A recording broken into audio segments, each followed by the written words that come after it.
नमस्कार। पीताम्बरा ज्योतिष चैनल में आप सबका स्वागत है।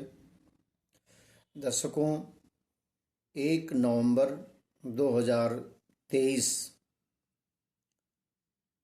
सौभाग्यवती व्रत है। करवा चौथ का व्रत के रूप में मनाया जाएगा। कार्तिक माह कृष्ण पक्ष की चतुर्थी तिथि करवा चौथ के नाम से जानी जाती है। सनातन धर्म में करवा चौथ का बहुत बड़ा स्थान है, महत्व है और पंचांग के अनुसार ये व्रत हर साल कार्तिक माह में कृष्ण पक्ष की चतुर्थी तिथि के दिन रखा जाता है।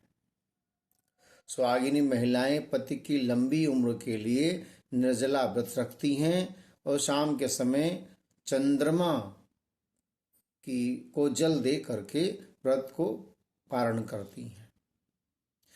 करवा चौथ का व्रत बड़ा कठिन माना जाता है।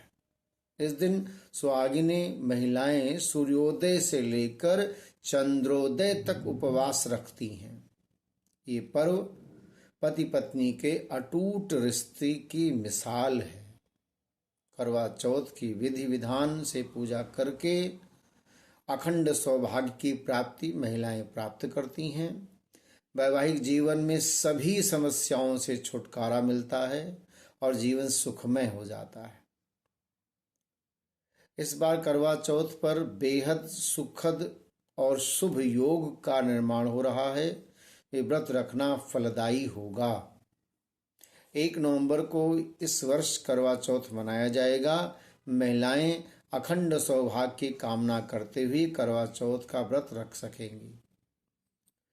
चतुर्थी तिथि 31 अक्टूबर 2023 की रात्रि में 9:32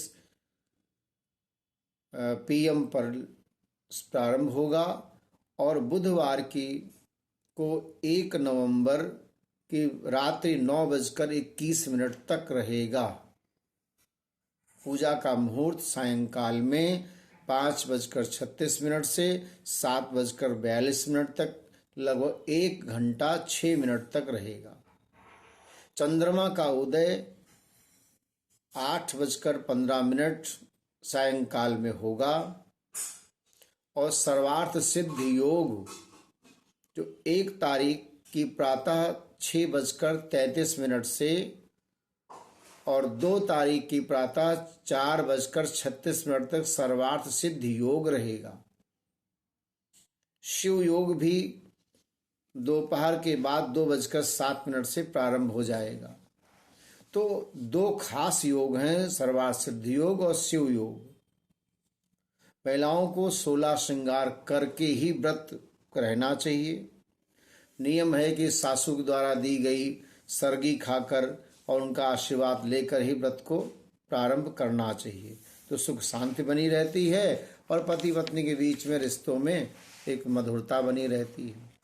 करवा चौथ रखने की जो परंपरा है महाभारत के समय हुई थी। भगवान श्री कृष्ण के कहने पर पांचाली अर्थात द्रौपदी ने पांडवों के प्राण की रक्षा के लिए व्रत किया था। विधि क्या है कि सूर्योदय के से व्रत शुरू हो जाता है और पूरे दिन निर्जला व्रत रहते हैं। 16 श्रृंगार करके तैयार होकर दीवार पर करवा माता का चित्र बनाएं या बाजार से बना बनाया चित्र ले आवें और लगाएं। इसको चावल के आटे में हल्दी मिलाकर जमीन पर चित्र बनाएं और जमीन पर बने चित्र पर करवा रखें। दूसरे और इसी के ऊपर घी का दीपक जलाकर रखें। करवा में आप 11 या 21 सींक लगाएं। करवा के भीतर खील बतासे साबुत अनाज रखें। इसके बाद भोग के लिए आटे की बनी पूड़ियाँ है, मीठा हलवा है, खीर आदि रखना चाहिए। करवा के साथ सुहाग की सामग्री भी अवश्य चढ़ाएं। 16 श्रृंगार की सभी वस्तुएं चढ़ाना चाहिए। 1 लोटे में जल रखें, वही जल चंद्रमा को अर्घ्य दिया जाता है। पूजा करते समय करवा चौथ की व्रत कथा जरूर पढ़ें या सुने और चंद्रमा निकलने के बाद छलनी से पति को देखें, फिर चांद का दर्शन करें और चंद्रमा को जल से अर्घ्य दें, पति की लंबी उम्र की कामना करें। कथा इस प्रकार है कि पौराणिक मान्यता के अनुसार प्रकृति की देवी, शास्त्र में कहीं लिखा प्रकृति की देवी, कहीं ये कहा गया कि चंद्र शक्ति स्त्री के रूप में और अपने पति की दीर्घायु के लिए यमराज से लड़ जाती है। उसका नाम करवा था। तो यमराज से लड़ करके और अपने पति के प्राण की रक्षा किया था, वैसे ही जैसे सावित्री ने किया था। तब से ये परंपरा चली आ रही है। तो ये कहना चाहिए कि हे करवा माता, जैसे आपने अपने पति की प्राण की रक्षा की, यमराज से बचाया, ठीक उसी तरह से मेरे पति को दीर्घायु करें और स्वस्थ रखें। तो ये एक मनोरथ या संकल्प करना चाहिए। करवा माता की तरह सावित्री ने भी किया था इस व्रत को। और क्या ना करें, 16 श्रृंगार जरूर करना चाहिए। काले नीले सफेद रंग के कपड़े न पहने।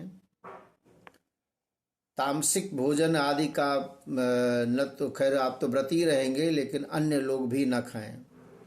पति से झगड़ा न करें, न ही किसी व्यक्ति का अपमान करें। 11 हल्दी गांठ को यदि भगवान गणेश को अर्पण कर देंगे तो धन धान्य बना रहेगा। घी और गुड़ का भोग लगा दें गणेश जी को तो कर्जे से मुक्ति मिल जाएगी।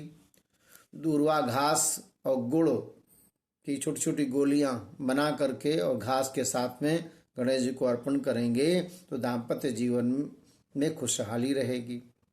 रिश्तों में सुधार करने के लिए गुड़ की ढेली 5, सूजी के लड्डू और 5 केला गाय को खिलाना चाहिए, तो बड़ा कल्याण होता है। इस व्रत को माता पार्वती ने भी किया था। भगवान गणेश की विधिवत पूजन किया जाता है। रिद्धि सिद्धि की पूजा की जाती है। करवा माता का भी पूजन किया जाता है। कथा सुनना चाहिए, पढ़ना चाहिए। इस तरह से करने पर कल्याण होगा।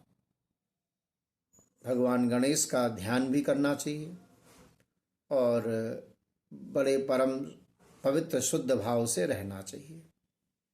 जय सिया राम।